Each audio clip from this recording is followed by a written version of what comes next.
everyone, it's Lisa, and today I want to go over a few little points that may be keeping you from losing weight or having success on the carnivore diet. If you're new here, my name is Lisa, and I have been on the carnivore diet for over 2 years. May was 2 years, and I've had great success. I mean, I cannot even take the time to get into all of the wonderful things it has done for me in my life. I will post a video up here that will let you know what got me here, why I started eating this way. It wasn't intentional, but I just thank God that I did end up trying it, and it's just improved my life so much. So when you guys DM me and leave me comments and saying that you are not losing weight, and just different questions, like I can tell, like if you're asking me, do I drink alcohol? Do I eat this? Am I worried about my macros and things like that? Am I worried about my cholesterol, which is another video I will leave up here. That made me realize there are a couple of points I wanted to go over just to make sure you're doing things the right way. It's really a simple diet, and that is what I want to help you with. There's a lot of people that have channels that are just about the carnivore diet, so they kind of have to get into the nitty-gritty, and they may be selling supplements. Who knows? I mean, everybody's got their own, gig. Everybody's got their own story to tell with carnivore, but mine is very simple. It's very simple, it's very easy, and it's not expensive, and it doesn't include a bunch of supplements and pills. So the first thing I would want to know is, what are you eating? Are you eating enough fat? I know that we have been conditioned to think that fat is bad, that cholesterol is bad, but I hope that if you are interested in this enough to have started it, I hope that you know that fat is not bad and cholesterol is not bad. We need it. We need cholesterol, fat, all of this for our brains, all of the cells in our body. So get over that. Use real butter. Eat real chicken thighs with the skin on. Eat steak that actually has some fat in it. When you have hamburger meat, I get like the 80-20. Don't get the 93. I remember one time I got the 93-7 to fix for spaghetti. This was years and years and years ago. And I remember the sauce would barely hang on the meat. It was so lean. So make sure you're getting good fatty meats. Another thing is, don't get hung up on, I'm going to mix my points here, but I do not eat grass-fed beef. I tried it. I want to do what's best for me, but you have to find what's best for you. I had to find what's best for me, and it is not grass-fed beef. I have the thin Angus beef ribeyes from Walmart. I eat those every night. I eat 2 of them. We have the Blackstone grill, everything, eggs. John heated up pizza the other night. I mean, everything is good on that grill. So I recommend that grill. And a lot of people that are on carnivore and keto also love air fryers. I'm trying to convince John to go ahead and get the grill that has the air fryer in it, but that is something that you can think about too. So along with asking what you're eating, I'll ask, how often are you eating? Because if you're eating the right things and plenty of fat and you're eating a good amount, you're not worried about calories, you're just eating until you're comfortably full, you will naturally kind of get in a rhythm. You will naturally cut out your snacks. You shouldn't be snacking anyway. You should not still be eating dark chocolate. You should not, I know that like pork rinds, and I'm guilty of that too. Every once in a while, John will get the pork rinds that are just the pork skins and salt. Don't get the ones that have all the other ingredients in there. But really, if you are getting hungry enough that you feel like you need a snack, you either didn't eat enough the last meal that you had, or it's time for you to eat another meal. Go ahead and do that in the beginning. Don't worry about intermittent fasting in the beginning. Just try to get your groove and try to find the things that you love to eat, and then you will naturally not be as hungry. It's amazing how it will just not even enter your mind. Food just does not, it's not that it's not thrilling anymore, because it is, and it's so yummy. It tastes better than ever, but you're not obsessed with it because you're full. It's just a different feeling. So make sure you're eating the right types of food, plenty of fat. Then start your intermittent fasting. You want to, burn that stored fat. Ladies my age, we want to burn that belly fat that just jumps on us during menopause. I think everybody, if you're trying to lose weight and if you're trying to be healthy, you want to burn that fat that we don't need. Your body will take from that stored fat and it will burn that instead of like constantly giving it junk and, having the insulin spike and everything else. So that would be one of the first things. Number two, and I touched on this a little bit, is don't get bogged down in all of the hoopla. Don't watch, I'm not saying that they're not right. You guys know I love Dr. Berg, I love Dr. Ken. I love a lot of these people that are experts, and I watch all the videos too. But just like everything, you have to do what's right for you. And I know if I had to eat brains and organ meat, and I had to go to a butcher and buy a big old slab of carcass, and I had to eat the organs, I could not do it. So don't listen to them and think you have to do that, because I'm here to tell you I've had great success.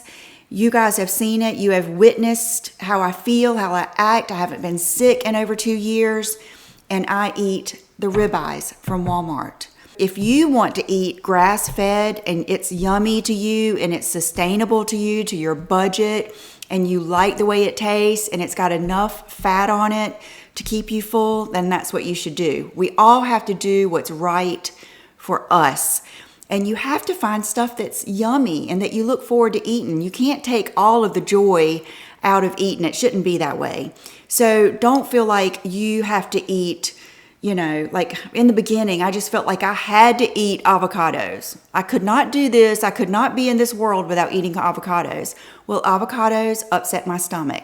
So I have been very successful without eating avocados, without eating grass-fed beef, without taking a bunch of liver supplements. I'm not saying that I might do that one day or that it's wrong, but I'm just going by what's been good for me. And I think that in the beginning, that's not the thing for you to focus on. In the beginning, focus on, just finding good things for you to eat, ways for you to cook it, and stick with that. And then you will naturally get into your rhythm of intermittent fasting. Like I said before, no cheating, no snacking. Give your gut and your digestive system a break. It will be so good for it, especially if you're like me and you have a sensitive gut anyway, and if you've ever dealt with like IBS issues or something, it's really good to give your whole digestive system a break and give it a rest. And it really just feels so much better. And then the last thing I wanted to touch on is just your mindset and your expectations and your lifestyle. If you are still drinking, I don't think that's going to be good. I don't know of anyone that can successfully get the benefits from the carnivore diet while you're still drinking wine or beer or anything like that. To me, this is kind of like a teetotal diet. It's not something where you're just cutting down on carbs or you're just cutting down. I take it seriously, and I think that is what you have to do to get the full benefits. Don't have inflammation anymore. I sleep like a baby. I could go on and on. But to get the full benefits, I think you have to go all in. To do that, you have to have your mindset right. You have to know that, like Jordan Peterson says, you have to pick your damn sacrifice. Like me, I sacrifice the brownie fudge, the brownie bottom pie with 2 scoops of ice cream and the apple pie. Believe me, I knew every dessert at every restaurant, and I did it all. I would get everything, nachos, and it's so weird. It's like I do miss it in a way, but not really, because I picked my sacrifice, and I would much rather sacrifice that and just feel good all the time. You guys, I think you have to be ready. I just think you have to be ready, and something has had to make you and motivate you so much that you are willing to give up your wine. You don't have to give up wine night with the girls. You just need to drink something else. Drink your sparkling water or something like that. You don't have to give up holidays. You just eat the the turkey and the meat. And if I'm still hungry when everybody leaves, I'll, cook a hamburger or something. You will find a way. You will find a way if you want it bad enough, and if you will ever get to the place where you reap the benefits, I don't think that you'll go back. I really don't. I have nightmares at night. I think it's similar to like people that quit drinking or any addiction. I will have a nightmare that I forgot and I ate bread. It's usually that I'll forget and I'll eat something crazy, a dessert or bread. And in my dream even, I am just like distraught, I'm just freaking out, and I wake up and I'm so relieved that I didn't do that. So that's how good I feel about it. If I didn't feel good about it, I wouldn't be talking to you guys about it. So another thing is your weight loss. If you're doing this for weight loss, which it's all hand in hand because it's such a healthy diet that you will get down to a healthy weight. I have weighed this same amount for, over a year. I mean, like the same amount, even at the doctor. So you will get to a point and you'll pretty much stop losing weight. It's actually very motivating. In the first week, I lost probably, I think it was 8 pounds. It's like 5 or 8 pounds right in there.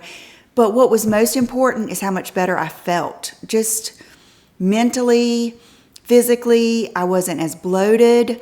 I took a lot of pictures along the way just for myself, from the side, so I could just see that I was losing a lot of that water weight, a lot of the bloating in my face, my arms, my tummy for sure, like my whole midsection, which menopause, played a big role in that, but it's life. And so that was very motivating, and it's just so much better than that food. That brownie bottom pie or whatever. So keep your expectations right and know that you're going to lose that weight in the beginning, but it is going to slow down. I think it was Dr. Berg that said to really burn fat, which if you're like me, that's what I was interested in. I didn't want to lose muscle. I didn't want to be fake skinny and starving. I wanted to just be healthy and feel good, and I just knew something wasn't right. It was like a tummy I couldn't even suck in. So I knew something wasn't right in there. So if you're wanting to lose that real fat that you really want to lose to get healthy, you can't expect to lose any more than 2 pounds in a week. And once I learned that, it really helped me because I would weigh every morning, and even if the scale went from 137.8 to 137.4, that was a win. That really helped me with my expectations and just getting those wins in there. I can remember when I went on vacation, I took the scale with me because not only did I want to weigh, but I wanted to weigh on my scale. So even if I lost just a few points, that would keep me motivated, and it really does help. Also, the ketone strips. Peeing on those every morning and seeing that you are indeed in ketosis and you are indeed burning your fat, that will also keep you motivated too. I have some videos that I will put up here where I went on vacation. I went to Vegas for the first time, so it was my first experience with having to be on a plane, having to be around other people, going out to eat. It really wasn't as bad. It was really very, very rewarding. It was so good to get in my hotel room and feel good. Instead of most of the time, I would have eaten a bunch of junk on the plane, a bunch of junk in the airport, probably like a big pretzel and a cinnamon bun or something like that. And I would have felt terrible and bloated when I got to the hotel, but instead I felt good. And I felt good the next day. It's so worth it. It is so worth it. And I want to help you. I want to help you to make it simple, realistic, and practical. You have to find a way that you can do it. That is the secret. So I'm going to do a quick outfit of the day and I'm going to let you go, and I will be back with many more carnivore videos to help you. I did move the chairs so I could do a better outfit of the day. One thing I need to work on is the sound. I realize it's pretty echoey, but it's a work in progress. These are some new pants that I got at Urban Outfitters. I love cargo pants, and I've always loved this style that kind of balloons out and ties at the bottom or is elastic or something. These are very flowy, gauzy, and light for summer. These are the shoes that I showed you in my last Friday video. I will link that below. And then this is a new bodysuit from Everlane, and love it. Again, practical. I can still wear my bra under it, and I got this one and the white one. I like how it has a seam like down the middle. For accessories, I have on my hoops, my Sheila Fajl hoops. I think everybody needs a pair of these. They're my favorite. My Erin Fader wolf ring. My Dean Davidson birthstone necklace. I love this. I love the chain. It's one of my favorite necklaces, you guys can probably tell. My watch, my nails are China Glaze, Rose Among Thorns, and then my fragrance today is a good one. I haven't really talked to you guys about the whole line of the Good Girl. They're good. And if the original Good Girl is too strong for you, this is perfect. This is the Good Girl Légère. It's got some jasmine, it's got some sandalwood, I believe some mandarin. It's a very good one for summer. I'll do the thing, if you love Juicy Couture, you will love this. So I hope I helped you guys out a little bit. I want you to be successful and feel as good as I do. I will see you in the next video. Bye-bye.